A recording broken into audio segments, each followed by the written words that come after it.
Olá, a paz do Senhor. Mulher Cristã de hoje traz a psicóloga Valquíria Salinas e o nosso assunto hoje é abuso sexual. Olá, doutora Valquíria, a paz do Senhor, tudo bem? Olá, Gilda, a paz do Senhor, tudo ótimo. Faz tempo, é um prazer tê-la aqui conosco, uma mulher cristã. Prazer é todo meu, Gilda. E o nosso assunto hoje é bem pesado, né? Bastante. Mas necessário, né, Gilda? É verdade, a nossa igreja precisa tomar conhecimento, né, do que é um abuso sexual, como ele acontece, né, para poder um alerta, né? A intenção nossa aqui é um alerta. E começando, né, o que caracteriza o abuso sexual, doutora? Então, o abuso sexual, ele caracteriza em uma violência física, na sua maioria, sem o consentimento. Quando fala violência, é porque já é sem o consentimento da vítima.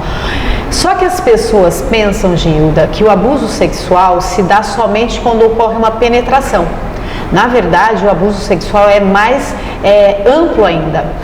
O beijo forçado, o abraço forçado, tudo isso é caracterizado como um abuso. E isso traz consequências psicológicas muito sérias para a vítima.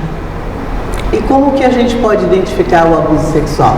Normalmente as crianças ou adolescentes, eles mudam os seus comportamentos. Então aquela criança que era muito calada, de repente ela tem algum comportamento diferente, ela pode até ficar mais falante, mas na sua maioria elas ficam mais retraídas.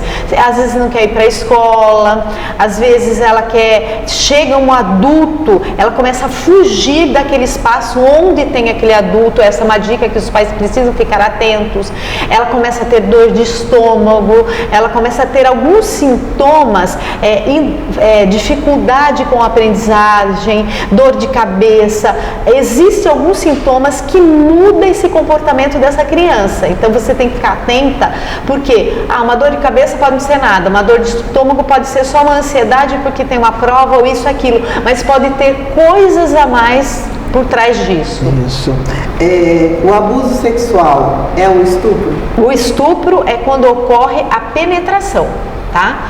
No caso do abuso, não necessariamente ocorre a penetração, mas ocorre o que? Toques. Tem gente que às vezes fala assim, mas não teve penetração, isso não é tão grave. Sim, é muito grave. Firenze, o autor da psicologia, Gilda, diz assim, que o beijo forçado, que o abraço forçado, que o toque, passar a mão nas genitálias, forçar a criança a fazer essas questões, isso traz no psiquismo uma coisa muito devastadora. O que acontece? A gente costuma dizer dentro da psicologia que é como você pegar uma maçã. Sabe uma maçã na árvore?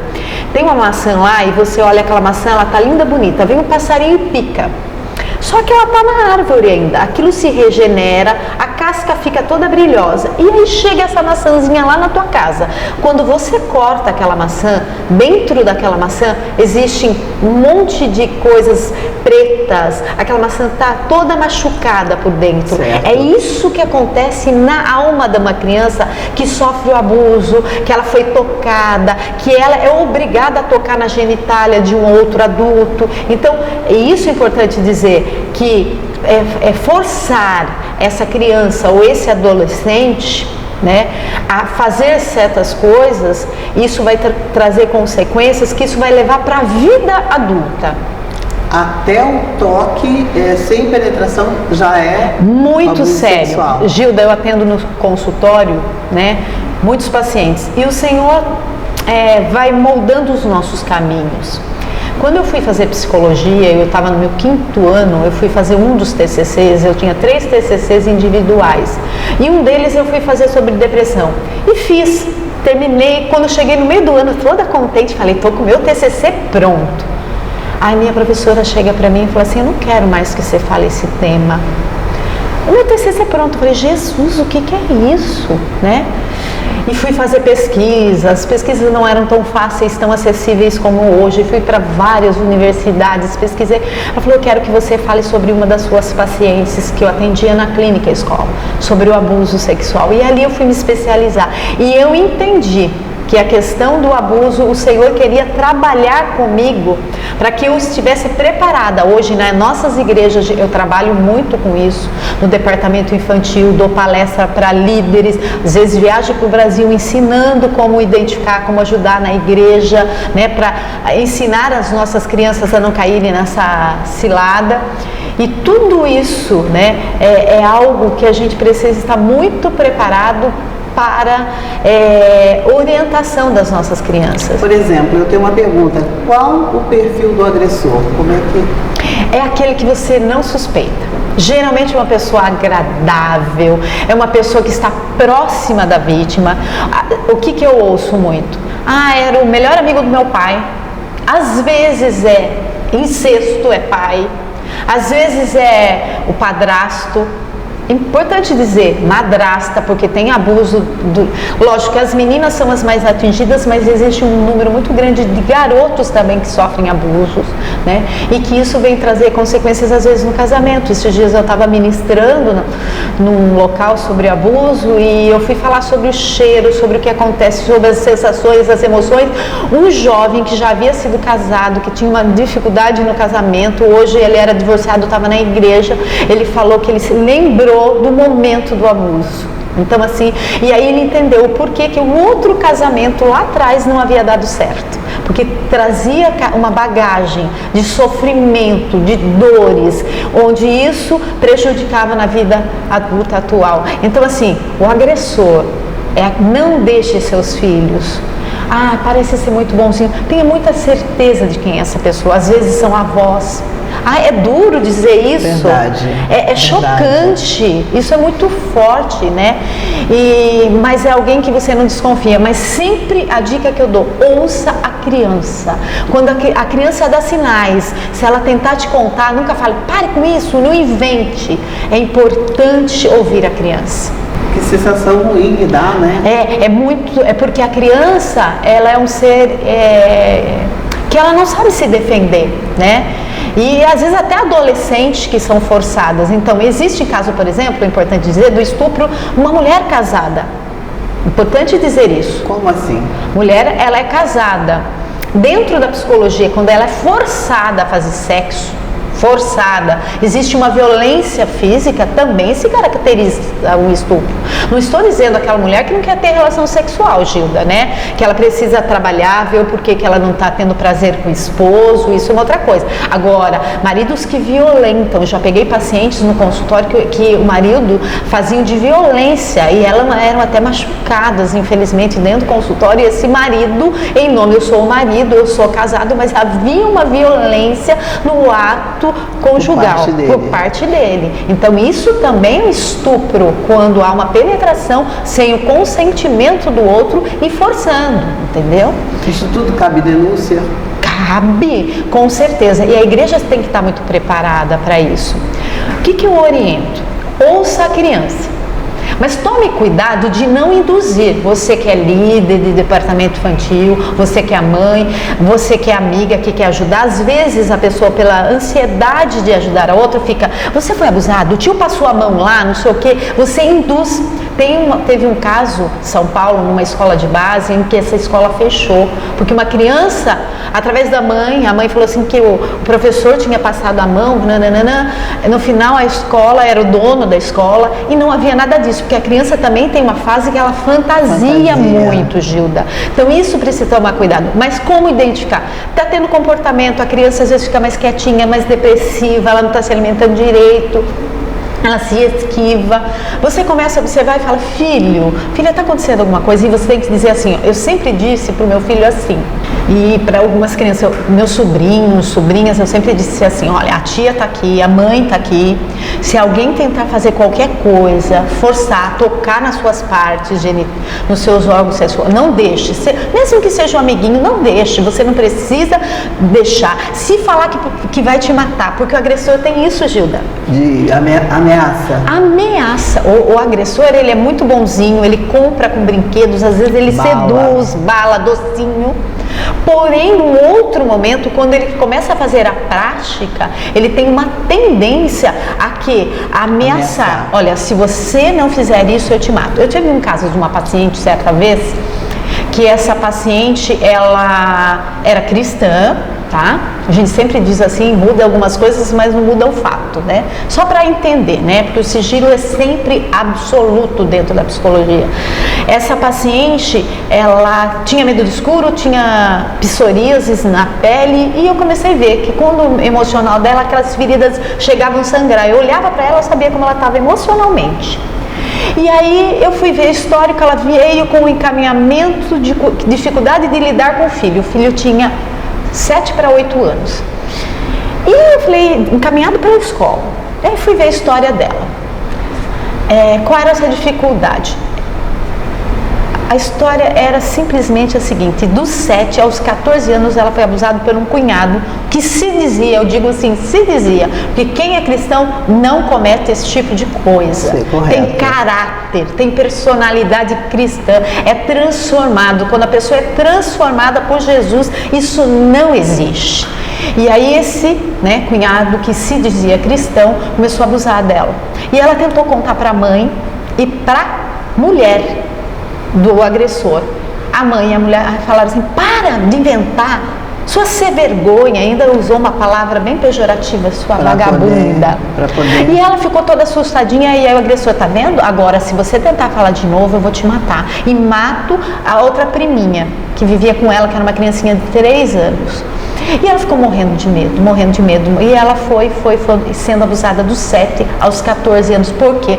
Negligência dos pais. Porque ela tentou contar, era para essa mãe tentar ficar quietinha, observar, analisar, onde você pega normalmente o agressor. E o que aconteceu? Aos 14 anos, um dia ela decide ir contar para o pai dela, e na frente, quando ele estava saindo com o instrumento para tocar. E aí ele vai lá e pega uma arma, porque ele tinha uma arma na casa, e vem, dá um tiro, essa bala aloja no peito da mãe dela, porque a mãe entrou na frente, não morreu, mas essa paciente, ela sentiu uma culpa muito grande.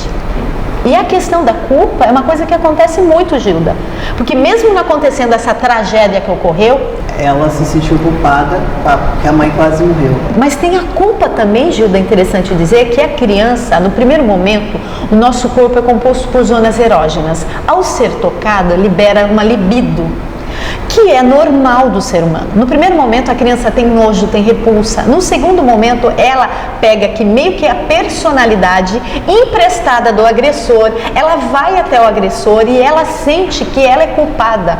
Como que se ela fosse culpada e não agressor. Por quê? Porque o corpo passa a desejar pelo toque contínuo. Olha só que interessante. E aí faz com que essa vítima sinta-se culpada e não denuncie também o agressor às vezes. Porque ela fala assim, eu vou lá, eu vou atrás dela.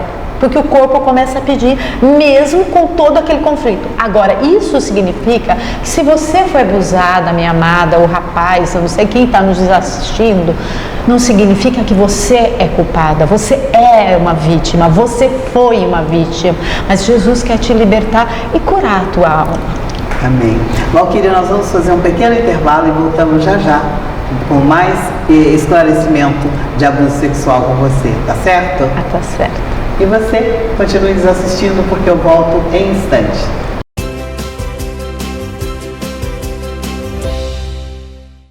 33 graus de decepção. A maçonaria exposta em sua essência. Muitos personagens da história mundial fizeram parte desta sociedade secreta, mas pouco se sabe sobre seus rituais. Se surpreenda com o testemunho de um ex-maçom que ascendeu até o grau 33, o patamar mais elevado da maçonaria. Uma obra necessária aos estudiosos e curiosos do tema. Adquira agora mesmo pelo nosso site cpad.com.br ou pelo 0800 021 7373. 33 graus de decepção. Um produto com a qualidade CPAD.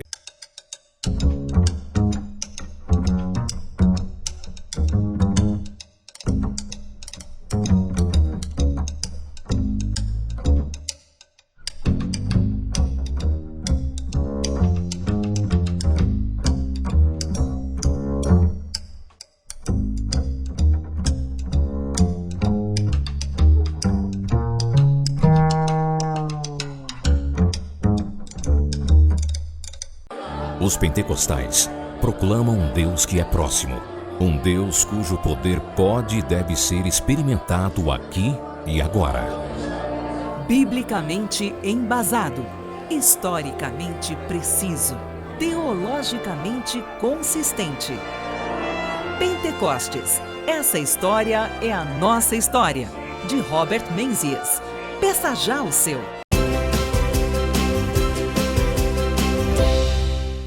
De volta com o programa Mulher Cristã, nós estamos com a entrevista com Valquíria Salinas. Valquíria, voltando aqui no nosso bate-papo, falando sobre abuso sexual, né? Aliás, a entrevista é bem pesada, né? Pesada. O que acontece no psique da vítima? Então, ocorre uma cisão da personalidade. É como se o cérebro, o lado psicológico da criança, da vítima, no caso, se dividisse em duas partes. Uma parte, ela fica com comportamentos infantil, medo de escuro, medo de fazer coisas de criança. E a outra parte, às vezes, fica muito desenvolvida. Por exemplo, a criança começa a ter contato com o sexo, que não é uma coisa que para ela é saudável, porque ela não tem idade para isso. Então ocorre uma divisão, é como se ela tivesse duas personalidades, e é um conflito imenso e um sofrimento psíquico terrível na vítima. Qual o papel da igreja quando percebe que uma pessoa está sofrendo, uma criança, por exemplo, está sofrendo um abuso sexual? O papel da igreja, quando ela percebe que uma vítima, eu falo assim, procure os pais. Né? Agora, se tem a ver com os pais, o que eu falo? Procure uma avó.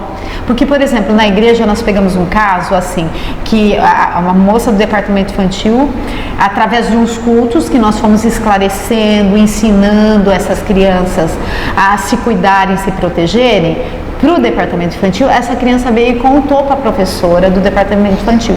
Só que a mãe era cristã, só que o padrasto era um bandido. E aí era muito perigoso. E daí eu falei, aconselhe a criança a contar para a mãe. Foi tentar contar para a mãe não deu bola. Daí, falei, e aí, qual é o nosso papel? Aí eu falei, então orienta essa criança a contar para a vovó, porque a vovó vai defender essa criança. E foi o que aconteceu. Então aí a gente percebeu que essa avó fez todos os trâmites, denunciou, porque não existe, Gilda, agressor de uma vítima só. Se você passa a mão, só tocou a mão aqui, vamos abafar esse caso. O que acontece? Aquele agressor vai abusar de outras crianças e nós não podemos permitir isso. Então, denuncie, sim, vai para o conselho tutelar, mas esse primeiro papel dos pais. Se os pais não tomam atitude, a igreja precisa tomar um cuidado em respeito a isso e ver quem é outra pessoa responsável para essa criança, para que o responsável procure e denuncie. Qual o papel dos pais, no caso, quando descobrem que o filho foi abusado? É falar para esse filho, filho, eu sinto a sua dor, eu estou preocupado com você, mas estou aqui. Ninguém que falar que vai te matar, estou aqui para te proteger e nós vamos te ajudar. E procura a ajuda de um psicólogo. Muita oração, mostrar que ama, que o respeita, que isso ele não gostaria que tivesse acontecido, mas que existem pessoas más, né? Mas existem pessoas boas, porque essa criança precisa entender, porque senão esses traumas vai fazer com que ela, às vezes ela passe a desacreditar do ser humano, que são algumas pessoas só que tem esse desvio de caráter, esse transtorno, que não são as outras pessoas, mas que existem muitas pessoas boas. Ajudar essa criança a ter uma fé com o Senhor, a acreditar no Senhor. E quando o pai e a mãe apoia no sentido de cuidados, essa criança resolve, porque o autor da psicologia diz assim, que pior do que o próprio abuso sexual, do que o estupro, pior do que isso, é quando o pai ou a mãe negligencia o cuidado e não acredita na criança, porque aquela pessoa que seria o cuidador, que teria que cuidar dessa criança, é alguém que também não está protegendo. Aí ela se sente desprotegida pela segunda vez e se sente totalmente fragilizada e sem esperança. E assim, como é que uma pessoa que sofreu um trauma, né, pode ser curada? Qual o tipo de tratamento? Olha, no consultório a gente faz a integração da personalidade, e aí eu começo a mostrar, né, para a criança que tudo isso que eu falei, que olha, é o seguinte, tem esse tipo de pessoa que não é boa, mas existem outras pessoas boas. Esse foi um episódio triste, doloroso, chato, mas a sua vida, você está vivo, tem coisas novas para você, você pode acreditar, Jesus te ama, Jesus ficou triste também em ver que aquela pessoa fez aquilo. E nós, como psicólogos, daí vamos fazer a integração da personalidade, onde eu vou mostrar para ela, olha, esse comportamento que você está tendo é infantil, mas você já agora é moço, é moça, e aí você vai mostrando, você não precisa ter medo disso, não é porque aconteceu uma vez que vai acontecer, agora as pessoas sabem, você está protegido, então vai fazendo a integração. E no mundo espiritual, isso é importantíssimo, que essa vítima, ela entenda que o Senhor é quem a protege, que o Senhor é quem a guarda, que o Senhor está com ela, que o Senhor a ama e que ela é especial, que ela é querida, porque ela precisa, porque cria uma questão que tira toda a autoestima quando ela é vítima. Então ela fica achando, quando moça, que ela não pode casar, ou se ela pode, ela tem um comportamento às vezes ou de uma repressão na sexualidade, ou vai para um outro extremo que daí é mais promíscuo, um sexo mais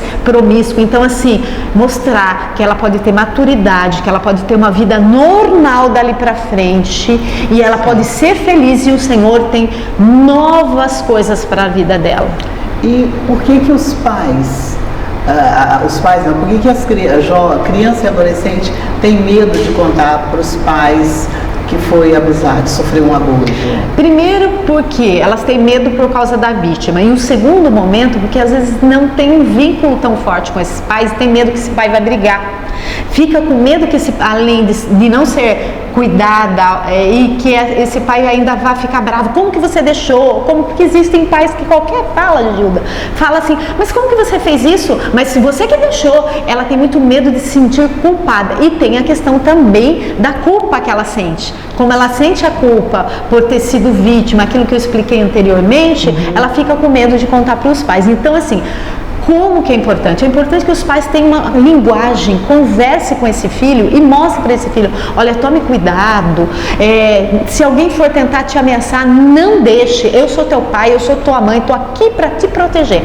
Pais precisam proteger os seus filhos, protejam, não deixa dormir na casa de qualquer amigo, de pessoas que você não conhece, e mesmo as que você conhece, observa qual é o ambiente, investigue bem primeiro. Doutora, quais as dicas que você dá para as crianças fugir do agressor? Eu sempre digo assim, olha, para as crianças que se alguém... Crianças e adolescentes, crianças, ficar longe do agressor. Ficar longe é o seguinte, se ela perceber que alguém está tentando seduzir muito, né? Esse alguém está já querendo dar as coisas, fique atento. Eu sempre ouvi, Gilda, quando era criança, a filha assim, olha, não receba balada de ninguém, cuidado com pessoas estranhas, mas isso eu falo assim, olha, cuidado, se alguém quer te dar alguma coisa e pedir algo em troca. Então assim, explicar isso para a criança mesmo, e quando a criança perceber que alguém vai tocar nela, grita, não pode tocar em mim, não tenha medo, porque ninguém vai matar. Então você fala para quem, olha, que se alguém falar que vai te matar, que vai bater em você, isso tudo é mentira. Se alguém for querer tocar na sua genitália, explica, né, na sua parte sexual, colocar a mão no seu peitinho, no seu bumbum, não deixa. Se for adulto, você vai gritar, tira a mão de mim, você não pode tocar em mim, e mostrar para a criança que ela saber cuidar dos seus órgãos, que aquilo é sagrado, aquele órgão sexual é importante, que não é para mostrar para qualquer um, ela precisa saber disso. Certo. Doutora, nós já estamos finalizando o nosso programa. Eu gostaria que a senhora deixasse para os pais, para os avós, mas assim, para os pais, um alerta em relação a tudo que nós falamos, para que eles fiquem atentos, para que eles, fiquem mais apercebidos dessa situação, porque está muito comum, o abuso sexual, a gente vê cada vez mais no noticiário isso, e para que denunciem, para que eles fiquem de olho nisso. Olha, pais, fiquem atentos, como eu já disse, observe com quem você vai deixar o seu filho é um bem precioso que o Senhor Jesus entregou para você cuidar aqui na terra, essa é a tua missão. Então, assim, se você souber com quem, tome cuidado, olhe o comportamento, característica, olhe se esse adulto não é adulto que fica olhando, comece a observar o olhar desse adulto para adolescente, comece a olhar esse adulto, como que ele olha para aquela menininha. Se você perceber olhares estranhos, não deixe seu filho ficar próximo, oriente seu filho. Uma das melhores coisas, e tem que ser evitado muito abuso, pais, é quando você tem uma conversa franca com o teu filho. Eu digo assim, que pais que conversam com filhos, os filhos se sentem mais seguros, mais protegidos e dificilmente caem nessas armadilhas que o inimigo tem tentado pegar e ceifar as nossas crianças e adolescentes. Pai, demonstre o teu carinho, demonstre o teu amor, mostre que você tem autoridade, mas não seja autoritário, porque o que os filhos temem é o autoritarismo, e às vezes eles não contam para você porque você é autoritário, mas tenha autoridade, mas com amor e carinho. Ensine no teu filho a amar a Deus sobre todas as coisas. Amém. Valquíria, muito obrigada pela sua presença. Deus continue abençoando a tua vida, o teu ministério, e que você tenha vida longa, produtiva na presença do Senhor. Amém? Amém. Muito obrigada, Gilda. É um prazer sempre estar com você. Eu te amo muito, você sabe, eu sou sua fã, né? E que o Senhor continue te abençoando também, que todos que estão assistindo esse programa possam ser abençoados pelo nosso Senhor. Obrigada. E você, continue conosco, continue nos prestigiando. Obrigada pela sua companhia e eu volto numa próxima oportunidade. Deus abençoe.